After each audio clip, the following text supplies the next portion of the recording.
Today's podcast is brought to you by the FNX Network, where we're just born different, and Vintage Villains, Toys, Comics, and Collectibles. Hello everybody, welcome back to Frustrated Wrestling on the FNX Network. I am Shithead Dave. And I am Dr. Nick. And sitting with us from the Martin and Shithead Show, Fans Perspective, Rockets Hideout, all around the Broadcast Podcast Network, we have the AA Ron. What's up, guys? Well, today we've got a lot of stuff to talk about. I was going to talk about basic bitches, but we're not going to talk about that. Screw that. What's the first thing on my mind when I seen the video clip of Sting showing up at Comic-Con? Yeah. Holy crap. That's all I could say. Well, there was a lot more before that. There was the whole reveal for the game. Right. Shit like that. The cryptic tweets. That right there was kind of cool because you get to play as early 90s Sting for the with game, the blonde 15. hair and We the... get Surfer Dude Sting. Yep. Yeah. And then you get of course, the Crow Sting. Yeah. Now, we've talked about this before, you and I. Will it be, there's so much hype around, what are they going to do with him? Yeah. He said specifically, flat out, I want to get in the ring. One more time. One more time. And he regrets Taker losing his streak. Yes. He wanted to do it, he said. First of all, WWE regrets Taker losing his streak. Yes. I think they should just keep him on Twitter and have him keep on cryptic tweeting dates. Like, every Monday, have him cryptic tweet the date, just so, they have everyone in the world watching. And Sting never shows up. Yeah. It's just, Sting is there to make sure people watch Raw. Yeah. Now, you could do some cryptic things for instance, somebody's walking down a hallway, or you glanced up in the rafters and you see a shadowette, and you see Sting's mask. That's going to probably how he's going to debut. They're going to do a bunch of rafter stuff every week. There's going to be some type of a build-up. Because I don't think he's just going to appear on SummerSlam. They are doing a DVD of him also. Oh, yeah, that'd be cool. I can't believe it's happening. Yeah. Really, how many interviews have we seen Sting? I'll never work for Vince. I think he was trying to run out the clock on Vince's life, and it just didn't happen. I'm glad he's here, but honestly, I would have rather had him in his prime. Right out of WCW, that's what I wanted. That invasion would have been so much better if you had Nash and Sting and Hogan and all that shit. Yeah. But, I don't know why he did it. Why he's back. It must be he finally... Well, he doesn't need the money, we know that. Yeah, he wants the farewell, I guess. I think it's sort of and this kind of, transitions into all these guys, and I've been reading and listening to people. Basically, everybody wants to have their last run. Kurt Angle has talked about it. Yeah. His deal for TNA's up in September.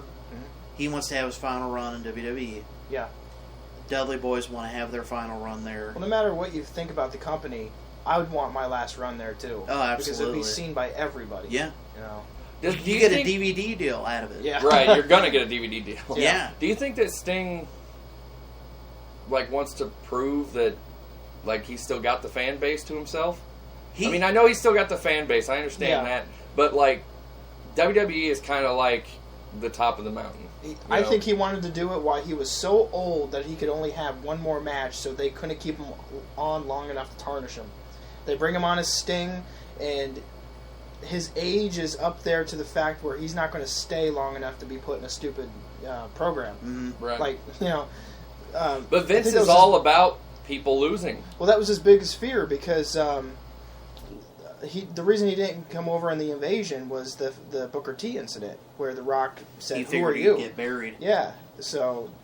Well, see, the thing about that is, though, Sting, if that was his fear, getting buried, he should have known better, because Sting is just, especially at the time, was just that big. Yeah. There's some characters, there's some personas in wrestling that are just that big. You can't bury them. You'll never bury Hogan. Yeah. You know what I mean? You'll never bury Stone Cold. You'll never bury The Rock. There are people who you can't bury. Sting, he's one of those guys. Yeah. Well, a lot of people, and this kind of frustrates me, and it's just because I'm, an historian. People, and especially nowadays, and it's because of the fact that everybody knows him as the Crow Sting. That's his character, and it has been forever. Yeah. No one remembers the old school worker Sting, where he had epic battles with Ric Flair. He actually had an awesome match, believe it or not, with Vader. I was going to say, he made people look good. Now, don't get me wrong, I love Vader. Yeah. I'm a huge Vader fan. But he made the match with Vader athletic. Oh, absolutely. He made Cactus Jack look athletic. Yes. I was going to say, yeah. Say, he made Mick Foley look athletic. He put Mick Foley in the main event spot. Yeah. When Mick Foley was arguably a nobody at that point in WCW. Yeah. He made Lex Luger look more than just a big guy. Yeah. He was taking on, I mean, I remember a couple of matches with him and Ron Simmons, when Ron Simmons was in his prime back then. I mean, Sting was, and then, of course, Ric Flair. Right. I mean, back in that time, I would have rather have watched WCW. Yeah. Like, easily. Yeah. Because the product was just better. They had better wrestlers. And Sting, even though, like, I can't deny Flair's greatness, Sting was the spearhead of that. He's the reason. Yep. I think Flair at that time, and nothing against Ric Flair, I think he was actually, he should have quit back then. Honestly. Yeah. He's been wrestling for a long time. Yeah. I don't think he should have ever He would have went out on top. Yes. Any of his retirements, he would have went out on top. Yeah. But what does that say about the guy? Yeah. To say that any single one of his retirements, he would have gone out on top? I mean, isn't he in talks of coming back? And he's going to be like the biggest thing ever when he comes back, too? Yeah. Do you think he's doing that more for his daughter, though? I don't know. I think because I really enjoyed I think he's just there to support her. I really enjoy what he was doing in NXT with Bret Hart and stuff. How they were managing their family. I think with everything going on right now, I mean, it's like to me, it's like a nostalgia overload because I have been a fan of Sting for years. So even when he went to TNA, believe it or not, I own every Sting figure, even in TNA, even though it's a TNA figure, and I hate TNA. Because Sting is one of those guys that, you know, granted he didn't have the best moveset, is a blatant rip-off of the Crow. He was never even really a fan. He came in with Warriors, just bodybuilders, you know. Yeah, and they really were the learned how to Blade wrestle. Runners. Yeah. Well, and see, that's the thing. That's another thing I was going to say. If the Ultimate Warrior, after years of nothing, can get the send-off that he got, surely Sting is going to get. Yeah. I mean, if he doesn't get VIP treatment, like, after what he's done. Like, when I watched a interview one day about just the state of wrestling in general, there's a guy on YouTube, you may have seen him out there, his name is Pat the NES guy. Oh, He yeah. mostly does video game reviews, you know, he's a big wrestling fan, stuff like that, and him and his buddy do a podcast. And he answered a question that everybody's been asking for years. What is it exactly that keeps people coming back? You know, for instance, you'll always have that person that says, "Oh, I'll never watch it again," and then something like this happens. Knowing that Sting is here for however long, he's got a Legends contract. Yeah. Vince knows that these are going to bring back people that were fans of WCW. Fans that left. And the meme is out right now, a picture of Sting, and it says, "Buy the network." Yeah. So, well, you know, the thing about that, and the statistics have shown it, you know, through surveys and whatnot, people usually watch between the ages of 5 and I think it was like 13. You know, and then they stop watching in high school, and then when they're like 21, 22, they start watching it again in college. And I think the reason for that is the fluctuating rosters. Yeah. I think that if WWE could have a solid roster for an actual set amount of time, they would be able to keep people. Like for me, I've been a lifelong fan. There's never been a point in time that I've stopped watching, even though like I know because me and my friends, we were exactly that way. We were watching it because I've watched it since I was 2 years old. Watched it all the way through. I remember I had friends who watched it at school. We talked about it in elementary school. We talked about it a little bit in middle school. People dropped off. And then when I got to college, those same people started messaging me again on like Facebook and stuff. Dude, you been watching wrestling? I'm like, dude, when did I stop? Yep, like, same here. Yeah, but I guess it makes sense, and it's because, like you said, it's because they keep bringing people like this back. It's because we know that eventually, because we know that there's the only everybody was talking about CM Punk. He might not come back. We'll see him again. Oh yeah, we will. Yeah, true wrestling fans who pay attention. If we saw Ultimate Warrior, we're going to see CM Punk. We're going to evolution is a mystery, okay? Right? Yeah. I'm saying we're not, like, I don't think there's ever been a point in time where somebody's left and we're like, well, we're never going to see them again. Yeah. Now, there's something that I've wanted to bring up for a long time, and I might as well just say it. When it comes to this wrestling game, 2K15. I thought you were coming out. 2K15. Right on the podcast. 2K15. 2K14 was a shit fest. Okay? What was? 2K14. 14? Was a shit fest. They basically took the idea of WWE 13 and said, okay, we're just going to continue on this little ride. It started with 12. Yeah. 12 was a shit fest. Yes, that was a big shit fest. 13 was cool because they had the attitude era. Yeah, 13 started People with the loved gimmicks. it. 2K14 was literally a carbon copy. Mm-hmm. The only with thing, WrestleMania? Yes, that's the only thing that made that game worthy of buying. I bet this gimmick's going to be... You know what? I know it's Sting. I bet we're going to get a WCW. You know what makes me mad? That would be awesome. Yeah. I would love to play, like, through the history of WCW. That'd be awesome. I want to play as Disco Inferno. I want to play... Why? Why does that guy have so many fans? I'm not I've one. always loved him. I am it's not because one. he's I don't hilarious. I'm going on the it. record. I don't understand it. I just bought a Disco Inferno figure a couple weeks ago. Why would you do I bet that? you can't... I love WCW. I love 3 Count. I love... You love 3 Count? Yes, 3 Count was awesome. I bet you don't know the Oh, lyrics man. to Disco Inferno's theme song. Disco Fever. I can't believe Shake a booty. the storylines they had that guy. I mean, I give the guy props for sticking it out. Yeah. It's like, we're gonna have you fight Jacqueline. Like, Yeah. he was Jeff Jarrett in China, but without the payoff. Like, Yeah. that was stupid. Well- And then the whole Wolfpack thing, like Disco Inferno is part of the Yeah. Wolfpack. I'm in the So you're Wolfpack, gonna tell baby. me that we're gonna start the Wolfpack off Well, with people like do you Kevin remember- Nash, Sting, Wolfpack was people like that, though, Yeah. Conan. and then all of a sudden, Disco Inferno. Well, do you remember the parody he did of Conan's rap music video? No. Yeah. I don't remember that at Conan all. did a music video, okay? It was... First of about all, the everybody made fun of that. Yeah, Oh, it was like, about the that's terrible. filthy animals. Uh-huh. Disco Inferno said, "Ladies and gentlemen, I'm debuting my new music video." He took the video, superimposed himself into it, and it was the same music, but with disco music in the back. It was hilarious. Guys like Ernest the Cat Miller, I mean, people are going to give me crap for this. I love guys that were goofy as hell, you know? At the time, Which makes me sad that Santino's gone. yeah. Because I love Santino Yeah. Marella, and he's gone. I mean, when you think of WCW, most people, and we've talked about this before too, especially since we have the network that came out with the best of Nitro. Nitro was basically 2.5 hours of NWO entrances Yeah. and matches. Yeah. And then 10 minutes of actual wrestling.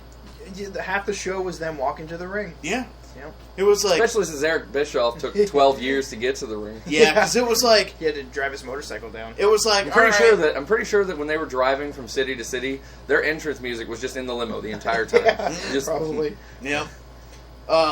You know, I think that another thing about those people like that, you're talking about Ernest the Cat Miller, even like the gimmicks, like Glacier, Yeah. you know, Wrath, people like that. You know who I like? I've always had it in the back of my mind, who they have at least partial thanks for? They need to have partial thanks for Tony Schiavone. Yeah. Tony Major. Schiavone... He put him over. Tony Schiavone can put anybody Yes. over, and he did it constantly. Tony Schiavone needs Yes. all the credit in the world. We watched a pay-per-view. Oh my God! This man put over sand and straw. They had straw. Oh, yeah. It was for Fall Brawl, I Yeah. believe it was.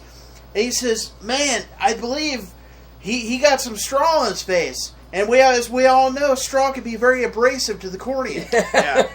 And then we had Bash to the Beach. All right, it was sand. the sand. He fell off the ring. And I'm listening to this, and I feel like I'm watching ESPN. Yeah. This guy flat out goes, "You know, Bobby, what happened here is he fell off the ring and fell into the sand, and the perspiration on his skin, the sand stuck to him and causes him not to sweat properly, and it could also get into the glands, Yeah. which could deter his athletic ability." I think Stampede 97, it was Benoit and Booker T in their best of 7, which was kind of a best of 8. Yeah. They went another one. he was putting Booker T over for showing up in Colorado 2 days earlier to get used to the altitude. Mm-hmm. Yeah. Because he knew he'd be winded in his match and Yeah. he needed to be there. Yeah. I mean, Schiavone put everything over. Oh, yeah. I love Tony Schiavone. He Bobby stuck with was the good. company the whole I time. remember watching. I think it was Kevin Sullivan and Chris Benoit. Mhm. I think it was like loser leaves town match or something like that. Like Well, we all know who won that one. yeah, I think it was Dave Sullivan's retirement match. Like There like anybody cared. like there was I mean, and you could tell nobody cared because there was, normally farewell matches are pure. Mm-hmm. It's one wrestler taking on another wrestler. Kevin Sullivan match, man, he had like Jacqueline and that other chick who was with him. I can't remember her name, but she was they were attacking Chris Benoit. Was it a woman? Was it a woman? It might have just been that's when one. woman Yeah, with yeah. Benoit. Yeah. But like, they were attacking Chris Benoit. Jacqueline was doing more damage than Kevin Sullivan was. She was picking up chairs. Damn. Tony Schiavone the entire time, he's just like, did you see that? She just hit Benoit with the chair. She hit him with the Who chair. was the other dipshit that was on commentary? Mike Tenay. I hated Mike Tenay. Mike Tenay was good I when he didn't came like in him. as fun facts. When That they was would- cool. I That am was Mike. Yeah, when they would go to him, but Yeah. when they put him on the 3-man team when Dusty Rhodes joined the that was NWO, stupid. that was dumb. So That first of was all, dumb. Dusty Rhodes should never be on commentary. that was horrible. Throw that out there now. Here's something Yeah. that I really cracked up about, and you mentioned this, and I got to bring it up just because it's fucking hilarious. Michael Buffer needs punched in the face. I hate Michael Buffer. Here's a well, perfect not example. in boxing, but in Yes. Nitro. Here's a little parody I'm On gonna do Nitro. of his Sucked. entrance. We have Hulk Hogan, Yeah. who lives in Venice Beach, California. He likes granola bars and wears size 16 boots. Yeah. No one cares, He's like, Michael. Why did he Drums. always put the boot size in there? I don't It was know. always- He'd have like- a 20-minute entrance for fucking He Glacier. is the master of the Slim Jim, Yeah. the Macho Man. I mean, I mean, it'd be like me coming down to the ring. It's Dr. Nick. Yeah. He just ripped ass a few minutes ago. Macho Man's in the ring, ready to do his pose, and Michael He Buffer won't keeps shut going the and fuck going up. and going. Yeah. It Like, there was a horrible. match last night I watched, and I figured you'd appreciate this just because of the fact that you're an ECW You see, guy. dope. Hardcore Hack. Oh God. Mhm. Now, please explain to me why anybody thought that was a good idea. They could. I don't know. They could have used the Sandman. He didn't have any copyright. I mean, that was like the worst thing I've ever seen. Well, yeah, that was. I don't know if a lot of people know this, but Sabu was in WCW. Yeah, in I did know. I in did know that. 97 Yeah. or 96, somewhere around there. Mikey Whipwreck Yep. was there. Mikey, that was terrible. Yeah. I mean, I don't like Mikey Whipwreck anyway, Mhm. but his run in WCW made me sad. I like Mikey Whipwreck when he was used right Yeah. in ECW, but Now, here's something that all wrestling fans have, hold very close to them. When it comes to their favorite wrestlers, they're very passionate about some, hate others. I want to hear from Shithead Dave and Double A Ron. In your opinion, what do you think, like, in the history of whatever company, you could pick either one, in your opinion, who do you think was one of the most underrated wrestlers? Yeah. Like, should have got more props for what they did. Well, he got a ton of props in ECW, but when Van Dam came over to the WWF, he should have been huge. Mm-hmm. And he was huge. If you listen to the crowd on Invasion, he got the biggest pops of the show. But, yeah, I think Van Dam got the short end of the stick. Or just underrated, Al Snow. Yeah. He was very I underrated. agree with you on that Anybody in the hardcore division was pretty much underrated, Yeah. I think. Holly. Yeah. I mean, it depends on is the question, who do I think was just the most underrated wrestler, or who was the most underrated and underappreciated? I'd have to say underrated and underappreciated. Because the most underrated, or one of the most underrated and underappreciated guys I can think of is William Regal. Yeah. that is dead on. Because, He okay, ruined this it. guy trains people. Mm-hmm. Not only for WWE now, but he also trained people. Like, he was one of the biggest trainers in Shawn Michaels' wrestling school. Yeah. He had his own stuff. I mean, he's one of the most technically sound wrestlers I've ever seen in my life. He was getting his push though. He fucked it up. He was real close to getting the world title, right? Yeah. And he fucked it up. He Yeah, when failed he his was drug test. Yep, when he was doing So the that commissioner angle. Might be the reason why he's still shit on. But if we're there's no if reason. we're going to talk about failing a drug test, Mhm. I've got one name that's going to blow that argument out of the water, and it's Jack Swagger. Yeah. Yeah. But yeah, true that. Yeah. William Regal does everything. Jeff Hardy.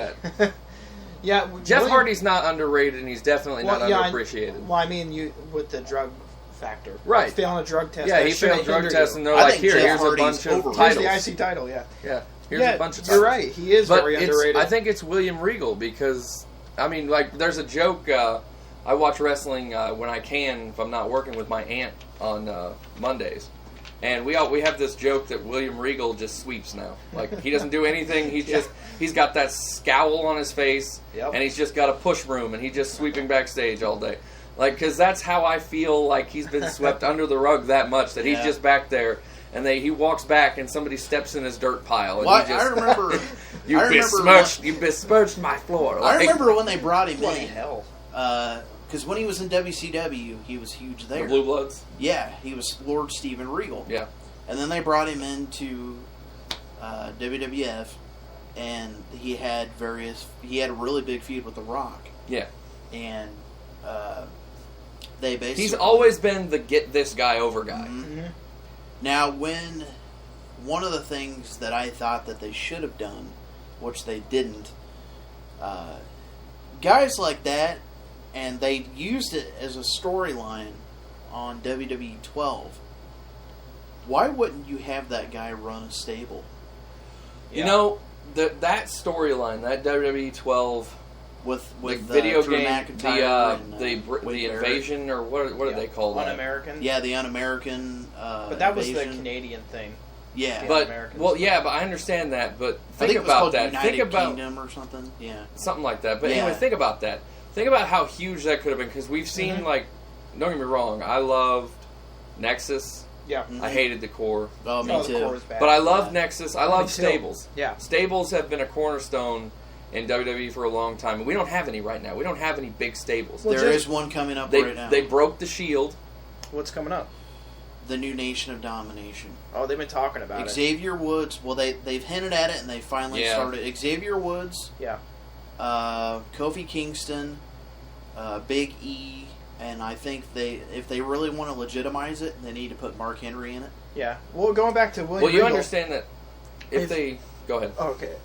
If you I'm have talk more on that, though. If you have a Brit on your roster and he's not a top heel, you're doing something wrong. Yes. This is America. Well, think about that, though. Think about what they could have done with that stable. Okay, William Regal, he can head it. And he can, but he's not going to be one of those stupid ass managers who can't wrestle. Yeah. You have probably the most at the time, the most technically sound guy you have on the roster. It'd be the Flair. And then you would have two brawlers, two in Barrett and Sheamus. You'd have you'd have another technical guy, kind of that in between guy with McIntyre. Mm-hmm. That could have been huge. Oh yeah. I mean, who could have?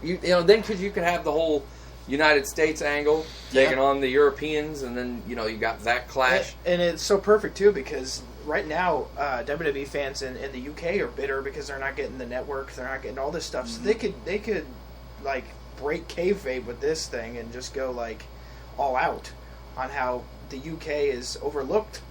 They haven't had a pay-per-view in years. I think the last one they had was 2003. The Insurrection? Yeah, Insurrection was the last one they did. I don't even think we got that, did we? Here? Didn't they do Rebellion there too? Oh yeah, Rebellion was in 2002 and 2003. Yeah, and then before that was like Mayhem. But it's just like right. They had an In Your House. Yeah, Wembley. Mm-hmm. Like they had a Mania too, didn't they? Or was that SummerSlam? That was SummerSlam. That was SummerSlam. So they've never had never had a Mania. Not since.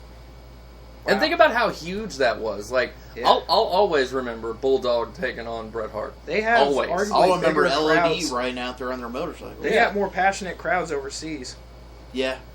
That when they did a tour not too long ago, and this coincides with Regal. Have you ever noticed that any time that they want somebody to legitimize, like let's say a panel, they always pick guys they know that are intelligent and can talk. Yeah. You wouldn't put, like for instance, one of the panel, they always have like Christian's a good talker. You have. Yeah, but look who they have. Like I remember the last pay-per-view, this past pay-per-view. Mm-hmm. The panel was Booker T. Yeah. Which I don't know. They always use that. Okay, I don't know why, though. Because he proved it when he was on commentary. He can't talk. No. He just needs to shut up. Yeah. Go back to the Harlem accent if My you want to be. five. If you want to be, if he wants to be on the mic, go back to the Harlem accent. But when you could actually talk some smack. Mm-hmm.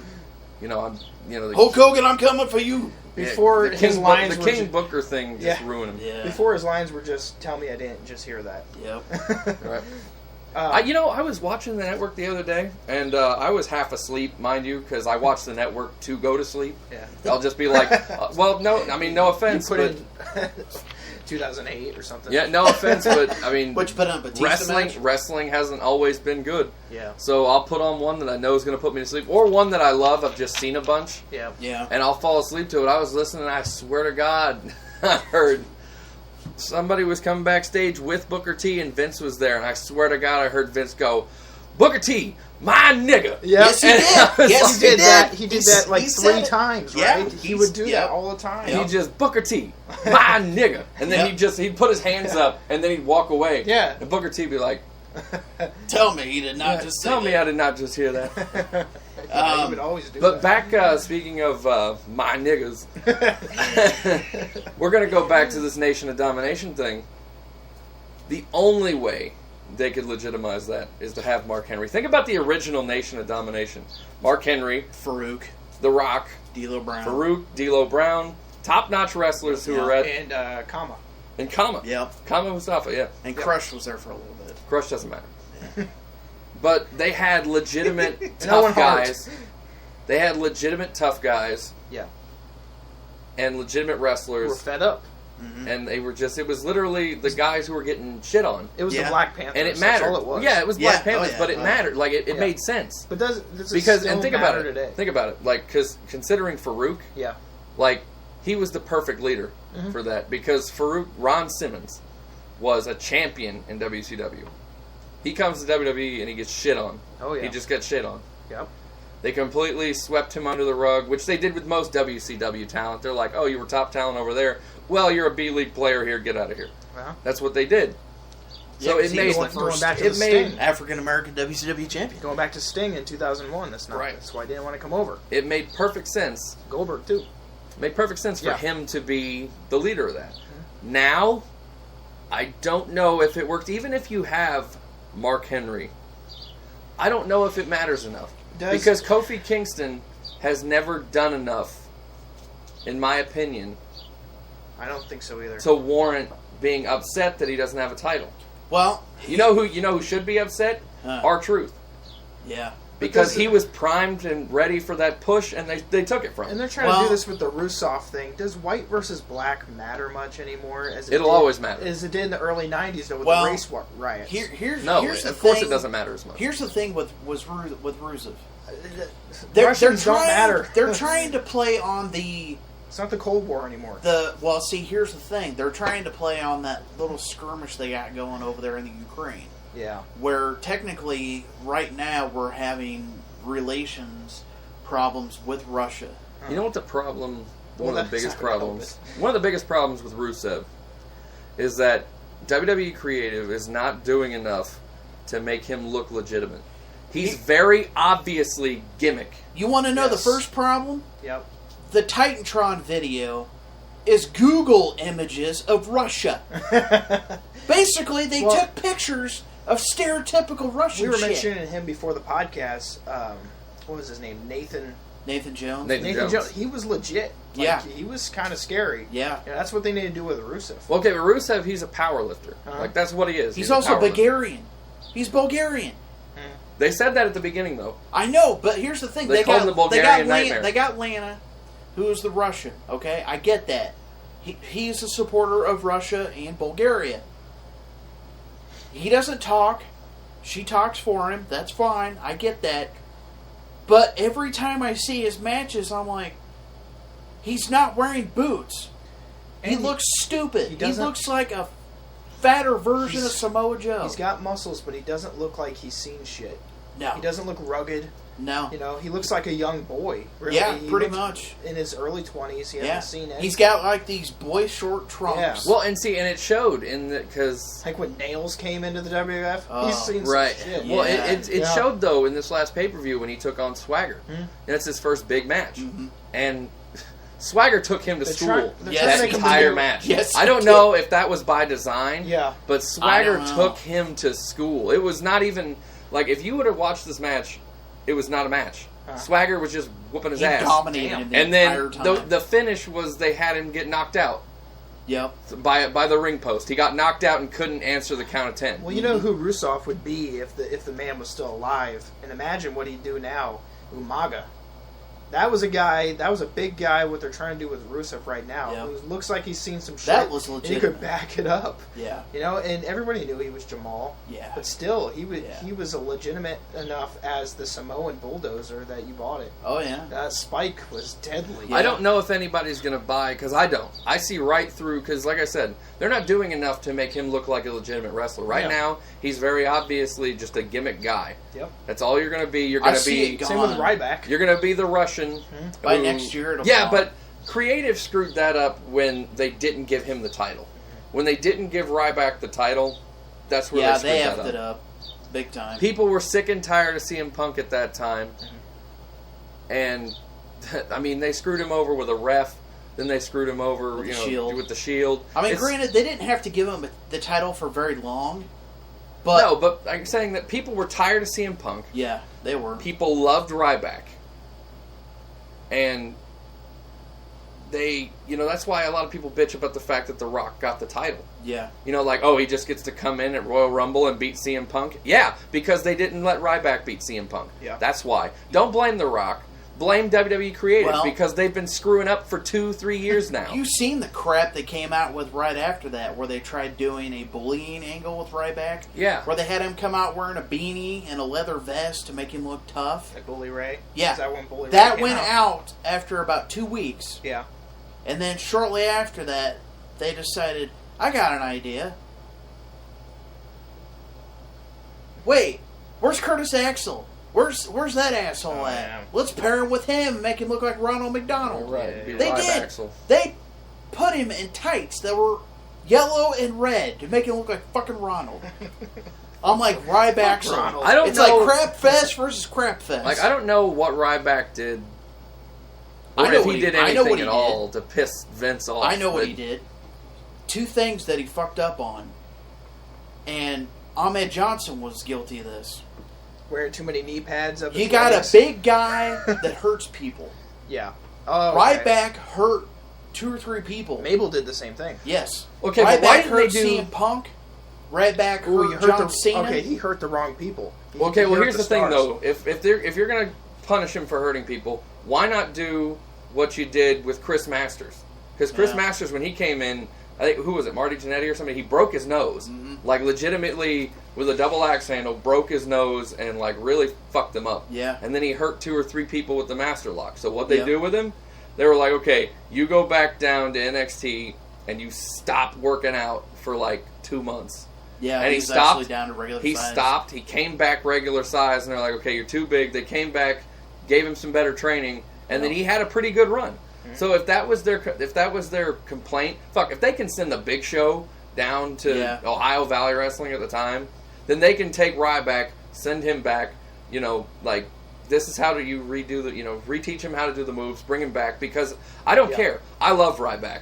Oh, I Ryback's do. got I like it. Ryback's got huge potential. Oh, and they're absolutely. ruining it. Because when they brought out, and week after week, where he'd beat jobbers and pick up like 3 guys, people, as soon as his music would hit, feed me more. I mean, he was over like a Yeah, he motherfucker. was huge. And then all of a sudden it went from, okay, he hurt CM Punk. He threw him into a table, hit him too hard. Okay, I understand that. Fix it. Well, I knew that would hurt him because I was listening to like a Luna Vachon 2-hour shoot interview, she was going in depth about the Mania match she had with Sable, and Sable was like McMahon's like top diva. Oh yeah. And he told her before the match, if you even put a scratch on her, you're done. You're fired, and we'll never hear of you again. Oh yeah. And I understand protecting the top guys, but they let Sable triple powerbomb her. Yeah. Well, Luna had to teach her how to do that stuff. Mm-hmm. I mean, Luna taught Sable how to kick her ass. Yeah. I'm just saying, like, that's just... If you hurt the think top about the double standard there. Yeah. If you hurt their top guy, though, that's, taking money from the company. Yeah. And Ryback suffered from it. Here's another dump fest, which they missed the boat on. And I really wish they wouldn't have done it because it had so much potential. They're going to screw it up. I guarantee they're going to screw this up. Antonio Cesaro. They're going to screw this up. Because they put him with Paul Heyman. Uh-huh. And now last week, which makes no sense to me. Okay, they brought Brock Lesnar back. Monday Night Raw, he comes out. Cesaro comes out. I'm no longer a Paul Heyman guy. Yeah, I'm a company guy. I'm a company guy. Okay, so you're going to be part of the authority. Okay, whatever. Okay, that's fine. I'm fine with that, though. I'm cool with that. I like but that. Here's the thing. He has, like, I know him as Claudio Castagnoli. Fucking awesome wrestler. Great wrestler. He's being treated like Kofi Kingston. They're putting him in this mid-card bullshit matches. And here's their plan. U.S. title versus Intercontinental title. Combine the titles. They want him versus Sheamus. Uh-huh. They want him to win it from The Miz. Because they were going to have Cesaro win the Intercontinental Battle Royal at Battleground. But instead they delayed it. They want him to win it from The Miz. Go against Sheamus. Combine the titles. Legitimize the Intercontinental title again. It's too late for that. Yeah. But no, it's not. I think WWE, if WWE history has taught us anything, it's never too late for anything in WWE. The Intercontinental title doesn't mean shit anymore. Not right now, but I guarantee it's an accessory. I guarantee you, if you start putting legitimate matches around the Intercontinental title, stop giving it to people like The Miz. Kofi Kingston is a 3 or 4-time Intercontinental champ. Why? But they won't do it because if you notice, WrestleManias, all these pay-per-views, they don't even have a freaking Intercontinental match half the time. Right, but what I'm saying is... big title, tag match, women's title. I can count in the last 10 years, maybe less, how many pay-per-views I'll look on the back of the box or go on the network.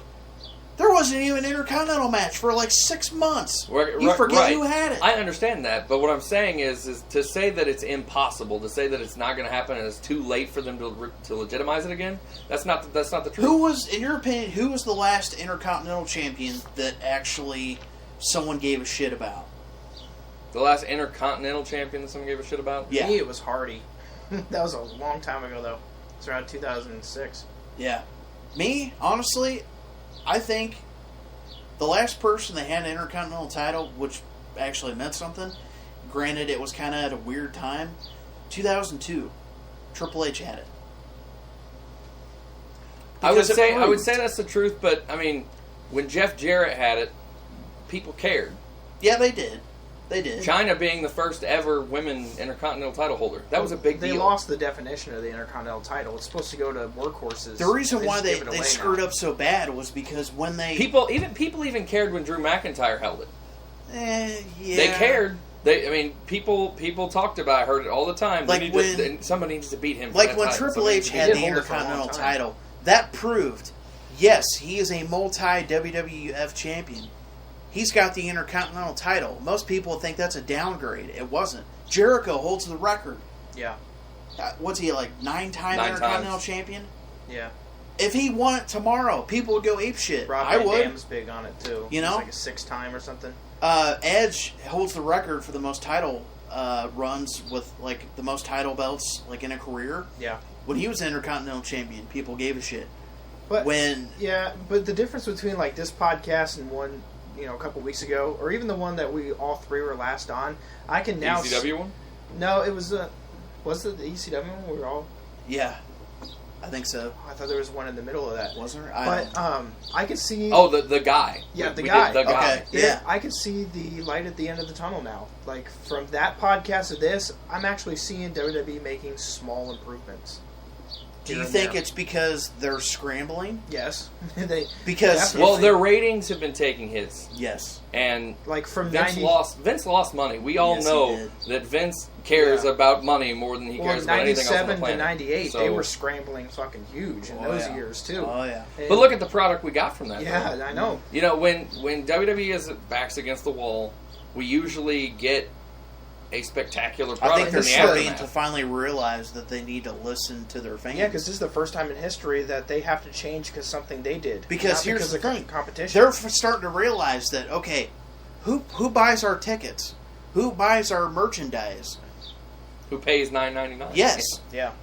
Hardcore Not wrestling as many fans. people as they thought paid $9.99. They need to realize that yes, parents bring their kids to these shows. They buy their kids their toys. They get that.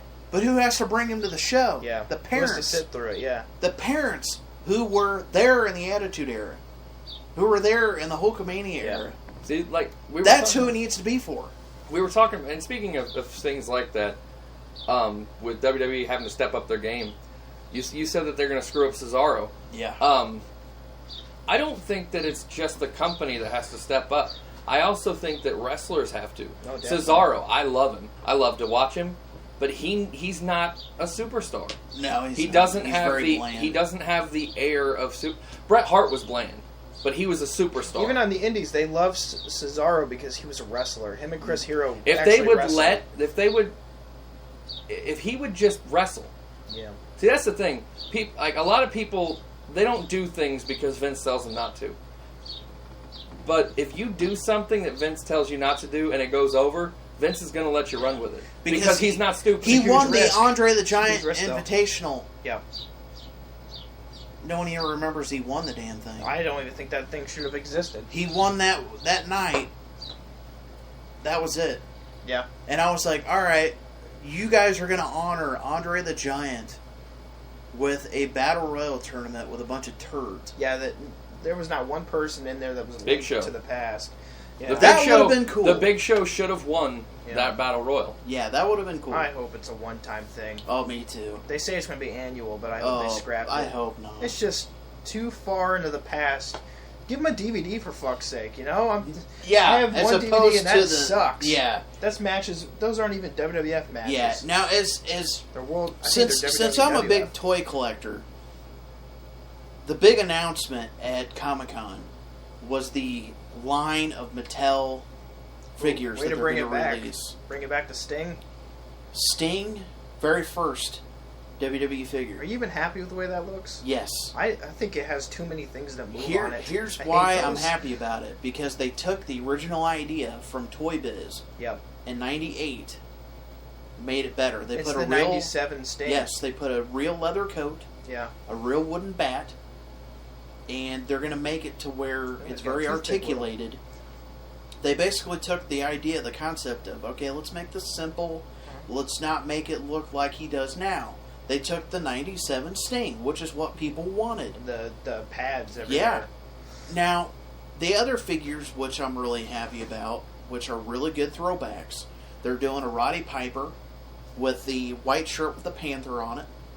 Oh, okay. They're bringing figures Finally that were get away never from the hot released. rod. For instance, what's wrong with Hot Rod? I never thought I'd see this. Every figure. Ever. I never thought I would see this. They are bringing guys that never had a figure. As opposed to, like, they had one in LJN, but other than an LJN or a Hasbro, they never had a figure otherwise. So they're introducing, like, granted, I'm 29. We're gonna get an Iron Sheik, is what you're saying? Yeah. We're getting Doink, I saw that. We're getting a Doink, Yep. which we talked about in our podcast. With Jake Aurelian. It's going to be the Matt Bourne. Good. It's not going to be the other douchebag. It's going to be the Matt Bourne Doink. Yeah. I know because I looked at the sculpt. I looked and compared it. You want to talk about somebody who was underappreciated, man. Yeah, there you go. Doink the Clown. Oh, Jake Aurelian will like that right there. Doink the Clown was very underrated. Now, without just Matt Bourne. Yeah. Now, with Matt merchandise Bourne, in general, I've looked through my entire collection of wrestling toys, or just, to even go outside of that. When you think of Transformers and the Masters of the Universe and Ninja Turtles, what's the one thing that you loved as a kid? You went into the store, you saw an entire aisle of really cool shit. When Christmas time came around, you're like, oh, I want this, Now you go into a fucking toy store, you see like an aisle full of like half-empty shit. Yeah. And it's such an insult. Because you look at this and you go... I go... kids want toys very much anymore. Oh, yeah, Actual toys? They want music and games and... I guess I can kind of... They want iPads now. Yeah, they want iPads now. They don't want... But what they're... I wanted the Space Jam toys when I was a kid. What they're not getting is, right now, and I found this out, I thought it was a weird statistic. Most people that collect wrestling toys, especially action figures, yeah, believe it or not, are usually 25 to 40. They're guys like me that are reliving our childhood. We're collecting that shit, you know? Well, here's the thing. It's a multi-billion-dollar industry. Collectible toys. They released a statue at Comic-Con. It's a rendition of He-Man, Masters of the Universe, special edition statue. Things like $300. It's a lot of money. Wow. Things gonna fly off the shelves. Mm-hmm. Now, when it comes to, like you said, they're scrambling. This line of figures, I don't know how many there were. I'd have to go back and look at all of them. They're starting to realize that, okay, what person that was there in the Attitude Era wants a Eva Marie action figure? I don't. Yeah. I'll probably get it to add to my collection, but is that something I want? No. I want an Iron Sheik. I certainly don't want a Giant Gonzalez. Screw that. Oh, yeah. You know, I want a Hot Rod that looks really cool. I want a Macho Man with the cowboy hat. Well, they need and to the tassels. make an Attitude collection. Yeah. Like, come out with a box set of... Not one of those you just said was Attitude Era, by the way. Yeah. Well, I was about to mention, make a box set of the oddities. Here's one that I've The oddities, man. A Stone Cold Steve Austin with the old school baseball jersey, the Austin 316. Yeah. That was around 2001. Yeah. I'd love to see an Attitude version of, like, Al Snow with the mannequin head. The Job Squad. You know, we're talking about this. Scorpio. We're talking about this right now. We're all getting kind of nostalgic right now. Yeah. Do you think that, and we're talking about WWE scrambling, do you think that it's partially our fault? Because Like, what we really want is a time machine. Yeah. We keep talking about how they need to further their product and better it. Maybe we just need to be more open-minded as fans, because think about it. All we've been talking about, and that's why they keep bringing people like Sting and stuff back, is because we want it. Yeah. Because we're not willing. I don't want the guys back. I want the feel back. Yeah. No, but see, that's the thing. The guys brought the feel. Yeah. The reason the Attitude Era worked is because Shawn Michaels and Triple H were degeneration. They lived that. I don't know, because it was Stone Cold cool Steve Austin lived. Yeah, because it was a product of the time. But you couldn't call the Attitude Era was a product of the time. Yeah. The Attitude Era wouldn't work today. Like, well, you couldn't call that Oscar stage they have now, the Academy Awards stage. You couldn't call that the War Zone. Yeah. Like, that's what's so cool about it. Like, for instance, I understand where you're going with this, and it's true. Because, like I said, I want a time machine because it makes me feel good. Going on the defense, you can have like a really shitty day. Yeah. You know, you have to pay a bunch of bills. It's like, man, I don't want to be an adult. This sucks. No, I'm with you because that's what I want. I was really thinking about it. I want a time machine. That's why I buy the network. Yeah, because it lets me have my time machine. If they gave the storylines and the feel and the vibe with these guys, would it work? Like, I don't think so. Like, for instance, it sounds simple, and to them, I think it would be a simple thing to do, but it's one of those things where I don't think they're afraid to do it. For instance, and I agree with him on this to a certain extent, because, like, for instance, every time they bring back an old school Raw, people love it. It's very high ratings. The ratings are huge for old school Raw. The problem nowadays is you have people that, and I've seen this on pay-per-views, and I kind of shudder to think about how much crap we actually saw along with the good stuff. We look at a lot of it through rose-colored glasses. For instance, I popped in No Way Out 99. Pretty solid pay-per-view, you know. Then I realized, out of the entire show, there was only 2 good matches. Mm-hmm. And I was like, did it always suck? Or did I just realize it now? And I realized At 29 years old, I'm starting to realize that, okay, in order for me to enjoy this, I need to remember what it was like being 14, 15, watching Raw, as opposed to being the 29-year-old person that was involved with the business and know the backstory. Yeah. You know? I don't know. I don't even feel the same way I do when I go back and watch 1999 Raw. Like, I don't, like, because there was factors of that made it feel that way. First I had to go to Family Video to get it. Yeah. You know, I had to go get the pay-per-views. You know, I had to rewind it in my VHS player, you know. Like, when I just sit there and I click on the network, you know, I don't feel the same way. In order for me to legitimize it, here's what I did. I was like, what was I doing when I was like 14, 15? Yeah, you probably had Domino's Pizza in your room. Yeah, I was like, what was I doing? So you know what? I get my bowl of ramen. Granted, I can't find my Surge. Surge. We forgot to mention our sponsor, Ramen Noodles. Yeah, Ramen Noodles. Only the best for the for a Broadcast meal. Podcast For a meal Network. when you're broke and you still need to shit your pants. Yeah. The poor man's Taco Bell. Yeah. Ramen Yeah. noodles. Speaking of diarrhea, WWE.